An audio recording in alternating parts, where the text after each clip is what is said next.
एक थॉट देखो कितना स्ट्रांग है मनुष्य के अंदर, और वही उस ख्याल को बार बार करता रहता है, उसे बहुत बीमारी डिप्रेशन की बड़ी ले लेता है, और जिसका कोई इलाज नहीं। सारी दुनिया उसको सुला दो, ख्याल न करे, सुला दो, ये सोया पड़ा रहेगा तो ख्याल नहीं आएगा। तो डॉक्टर कहता है इसका ये इलाज हो गया, ये इलाज नहीं है। बोला अब क्या करता है? बोला सोता है, उठता है, थोड़ा नशे में खाता पीता है, घर वाले देखते हैं, नहाता धोता है, फिर सो जाते हैं। तो ऐसा करने पर उसकी क्रिया जो है सारी बंधन में आ गई, तो उसको कोई भी ख्याल नहीं आएगा। और इसी तरह हम जागृत अवस्था में अपने विचारों को बदल दें। बोला अच्छा ये ख्याल तुम्हें दुखी सुखी कर रहा है, चलो मैं इसके बदले ये करता हूँ, ये नहीं मैं ये करता हूँ।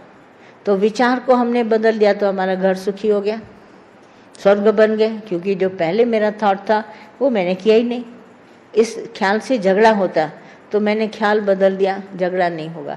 अब मुझे नहीं चाहिए जो मैं कह रहा था, नहीं चाहिए। जैसे चंदन वाले ने, भाई अगर राजा यज्ञ करता है तो भी तो चंदन बिकेगा, तो बिक गया चंदन, तो उसको कितनी खुशी हुई। तो इस तरह से उल्टा विचार न करो, तुम्हारे अंदर तुम्हारे को हावी आएगा। तो मनुष्य की कीमत जहाँ कहाँ जाके पहुँची एक ख्याल पर। अगर दुरुस्त ख्याल है तो आप तंदुरुस्त हैं, और ख्याल ही दुरुस्त नहीं है तो आप बीमार हैं। बोलो ख्याल दुरुस्त करो ना, बुखार नहीं है, जैसे दादा ने कहा बीमारी कोई है नहीं।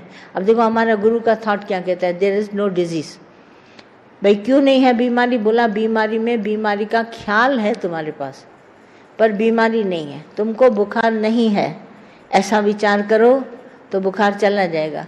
पर तुम कहता है मुझे बहुत बुखार है, टाइफाइड ना हो, मलेरिया, तुम सोचो बैठ के बड़े बड़े, क्योंकि नाम सुनने हैं तुमने, तो वो नाम अपने पर लगा, पर बाद में निकला एक ऑर्डिनरी बुखार, वो भी एक गोली लेने से आपका ठीक हो गया। कहाँ बुखार के लिए तुमने कितना विचार किया? तो ये विचारों पर है सारी, विचार किया तो वो बात हो गई। तो ये सब बातें हमारे पास जो लागू होती हैं, हमारी कीमत ख्यालों से घटती है और ख्यालों से बढ़ती। आप कर दें ख्याल तो बस ख्याल है आपका ऊंचा।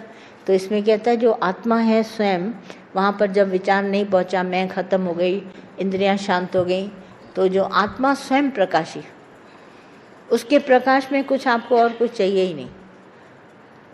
आप एक दो बार कभी निश्चय करके देखिए अहम ब्रह्म तत्व, और ये आनंद लेके देखिए, जिसको हमने पहले हिरण्यगर्भ बोला।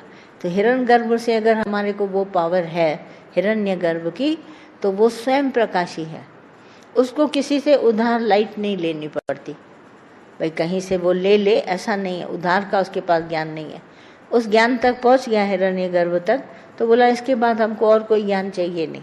शास्त्रों में ऊंचे से ऊंची बात कही गई है, पर हमारा विचार शास्त्र के विचार से मिल जाए तो हम जीत जाए, क्योंकि हमारा एक ही थाट है, भगवान है तो बस भगवान ही है, फिर 100 बातें क्यों करें। तो एक बात पकड़ ली तो स्वयं प्रकाशी आत्मा हो गया।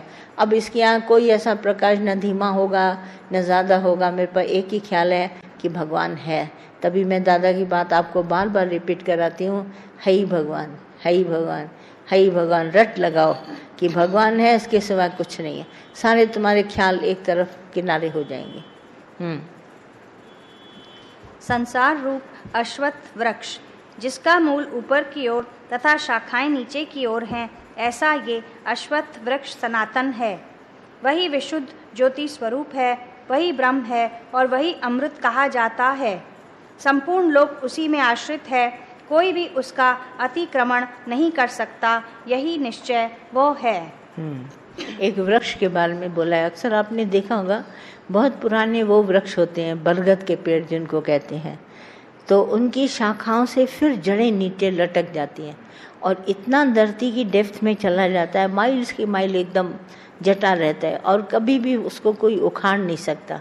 बरगद के पेड़ को, बहुत बड़े बड़े पुराने, तो इसमें कहते हैं ये सनातन बहुत पुराना वृक्ष है जिसको कभी भी कोई उखाड़ नहीं सकता। ऐसा ही ये ज्ञान इतना पुराना है कि इसकी शाखाओं से फिर जड़ें निकल के फिर मजबूत हो जाती हैं। विज्ञान इसके द्वारा उसको लगा, उसके द्वारा उसको लगा, पर ये ज्ञान फैलता ही जाता है और कहाँ कहाँ जड़ों में जाके ये ज्ञान अटक जाता है और ये जाता ही नहीं।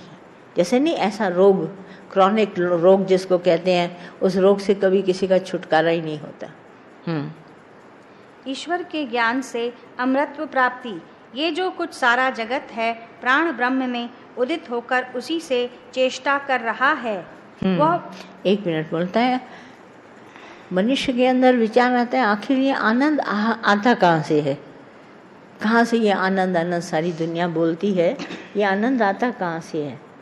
तो ये ब्रह्म सत्ता से ही जड़ें निकलकर, वहीं से जड़ निकलकर वहीं पृथ्वी के अंदर जाकर बिल्कुल अपने आप को पकड़ लेती हैं। सनातन पुरातन बहुत पुराना है। हम कोई आज ब्रह्म नहीं बने हैं, पर बरसों से हमारे अंदर ये ज्ञान का जज्बा जो है वो है ही है। आज कहीं कहीं गुरु मिल जाता है तो ग्रोथ इसकी हो जाती है, हम इसका बात को पहचानने लगते हैं।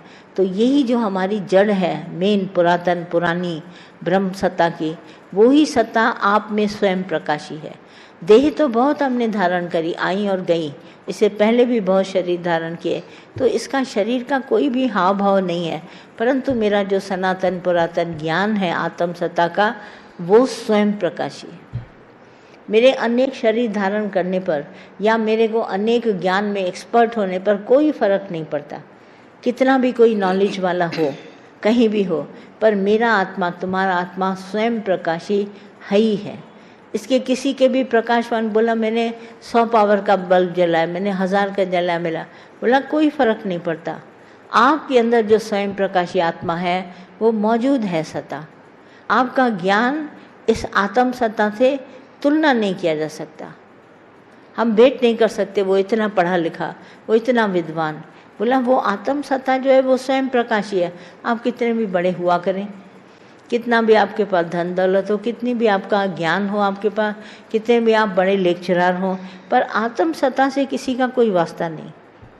ये स्वयं प्रकाशी, इससे कोई जीत नहीं सकता है, बिल्कुल इससे निर्लेप न्यारा है। कितना भी वर्ल्ड का हमारे पास नॉलेज है, बड़े बड़े शास्त्र हो गए, विद्वान हो गए, सारी दुनिया पूछती है शंकराचार्य की तरह, सब कुछ हो गया, पर आत्मा स्वयं प्रकाशी है। बाहर से कितने भी बड़े विद्वान हम बन जाते, पर हम सबका आत्मा एक ही स्वयं प्रकाशी है और आनंद हम सबको वहीं से आता है। अगर हम उसका ध्यान करते हैं या अपने आप को गर्क कर देना उसमें और परमात्मा को प्रकट करना, ये सबसे बड़ा आनंद है। आनंद तो हमारा विक्षेपता में तब आता है जब मैं पैदा होता है। मैं पैदा हो गया तो विक्षेप आएगा ज़रूर, पर आनंद हमको लेने के लिए मुझे मैं को गड्ढे में डालना पड़ता है और मैं को जानना पड़ता है ये है क्या, ये झूठी मैं। जबकि जो वस्तुएं इतनी संसार में मेरी, हम मेरी मेरी कहते हैं, पर ये मेरी है नहीं।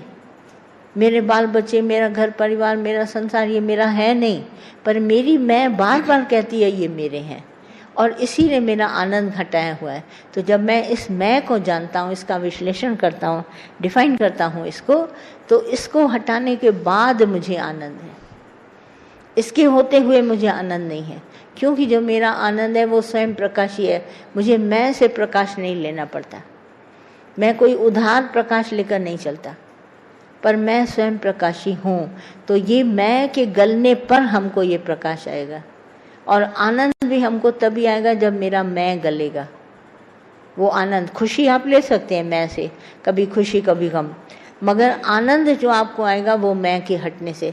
तो मैं हमारे अंदर झूठा है, सच्चा नहीं है, दिखाई देता है, संसारी वस्तुओं पर है, संसारी ज्ञान पर है। मैं बड़ा विद्वान समझता हूँ, मैं बड़ा अच्छा लेक्चरर, मैं बड़ा ऐसा, मैं धनवान, मैं कुलवान, सब समझता हूँ, तो मैं से जुड़ा हूँ। तो मैं तो स्वयं प्रकाशी है नहीं, आत्मा स्वयं प्रकाशी है। तो आज मैं कितनी भी बड़ी हमारी हो और आत्मा स्वयं प्रकाशी है, उसके आगे मैंने मैं रखी, तो मेरी मैं की आत्मा के आगे क्या वैल्यू होगी? कुछ नहीं। तो इसीलिए आत्म सत्ता अपने आप में स्वयं प्रकाशी आनंद रूप है। बाकी अगर हम लोग कभी कहते हैं मैं बड़ा आनंद में हूँ, मैं बड़ा मौज में, तो ये तुम्हारे अंतःकरण तक का ज्ञान है। ये जो आनंद है भगवान का, ये आपको अपनी मैं गलाने से मिलेगा। वहाँ पर जब मैं गलती है तो आपकी वाणी शांत हो जाती है। मैं जब तक मेरे में मैं है तो वाणी बोलती है, और वाणी धीरे धीरे शांत होने लगती है, तो आपको मैं का ज्ञान आता है। मैं का ज्ञान आ गया, आप वाणी शांत हो गई, उसके बाद अब आनंद है आपके पास। आनंद का योग जब लगता है हमारे अंदर, तो मैं से हमारा ध्यान हट जाता है। हम मैं में कभी टिकते नहीं, क्योंकि मैं तो स्वयं प्रकाशी नहीं है, मैं तो वस्तुओं को लेकर है। मुझे